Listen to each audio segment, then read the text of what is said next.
কোমর ব্যথা মানে কিডনির ব্যথা নয়, কিন্তু কোমরের ব্যথা নিয়ে সবাই কিডনির ডাক্তারের কাছে আসেন। হ্যাঁ, কখনো কখনো যে হয় না এমন না। কোমরের ব্যথা মানে বেশিরভাগ ক্ষেত্রে মেরুদণ্ডের ব্যথা অথবা মাংসপেশির ব্যথা। যদি দেখেন যে ব্যথা পরিশ্রমের সাথে বেড়ে যায় আর বিশ্রাম নিলে কমে যায়, তাহলে বুঝতে হবে এটা হাড্ডির ব্যথা। আর যদি দেখেন যে পরিশ্রম করলে আরাম হয়ে যায়, বিশ্রাম নেন মানে রাত্রে ঘুমিয়েছেন, সকালে আপনি বিছানা থেকে উঠতেই পারছেন না, তাহলে বুঝতে হবে এটা মাংসপেশির ব্যথা।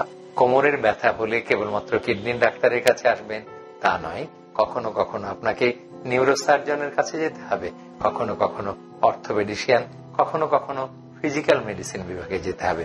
তাহলে দেখেন এক ব্যথার মালিক 4 জন: কিডনি বিশেষজ্ঞ, নিউরোসার্জন, অর্থোপেডিশিয়ান বা হাড্ডি বিশেষজ্ঞ এবং ফিজিক্যাল মেডিসিন।